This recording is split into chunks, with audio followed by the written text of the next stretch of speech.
Okay, well, let's jump in and talk about the 5 key principles of person-centered planning. The first principle is strengths and gifts. This is about knowing what the person can already do and expanding upon it. Community inclusion. This is about helping the person make meaningful connections in the community by offering support. Next, we have listening and communicating.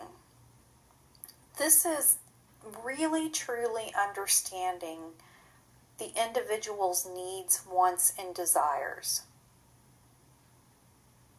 Enhance human dignity. This is really about creating actions and taking responsibility to enhance opportunities for respect, interdependence, and independence.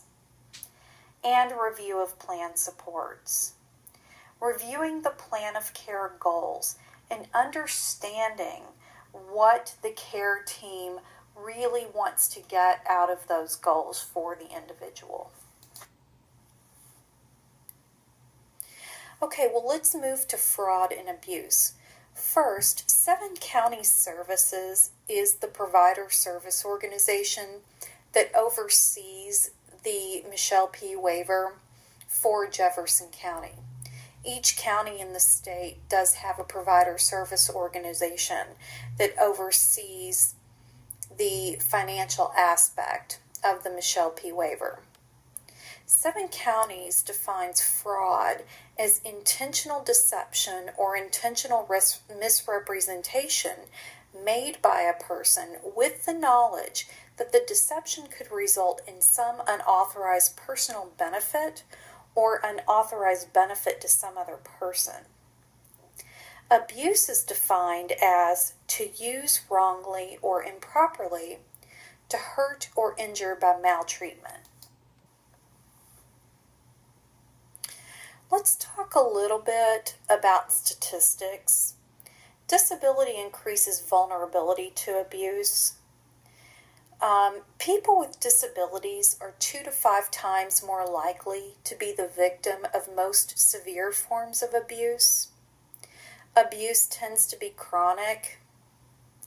People with developmental disabilities are twice as likely to become victims of sexual abuse. And service systems can result in abusive environments. Next, I want to talk a little bit about recording accurate timesheets and service documentation.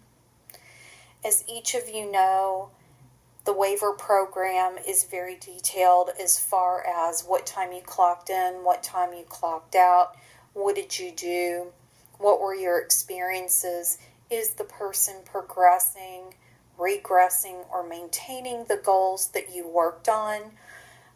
Is the person's health, safety, and welfare always at the top of your concern in anything that you're doing?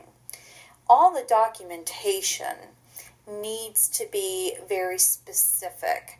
It needs to talk about the goals. It needs to talk about the safety and welfare of the individual. It needs to talk about, how you feel if the person has progressed or regressed.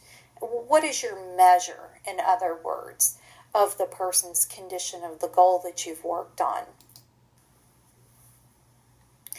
I want to move on and talk a little bit about the types of abuse. First type of abuse I want to talk about is neglect. Some people don't really think of this as abuse, but it's really refusing to provide care to a person when it's obvious that the person needs help or needs care. Behavioral abuse concerns are concerns when a person demonstrates some type of uncharacteristic altered behavioral pattern that hasn't really been seen before. Circumstantial abuse usually occurs when a person is under certain circumstances. So, for instance, when a person is in an abusive relationship with another person, or it can happen sometimes when a person is in a care facility. It only happens under certain circumstances. Sexual abuse is defined as violation of a person's consent to engage in any type of sexual act. And physical abuse is physical violence intended to do harm against another individual.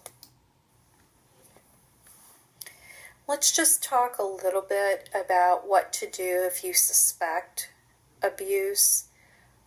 If you have any reasonable cause, document it.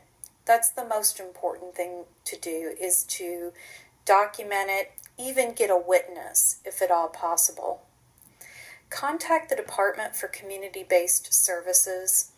Their address is 275 East Main Street, Mail Stop 3W-A, Frankfort, Kentucky 40621. The phone number to call is 502-564-3703, and the fax number is 502-564-6907.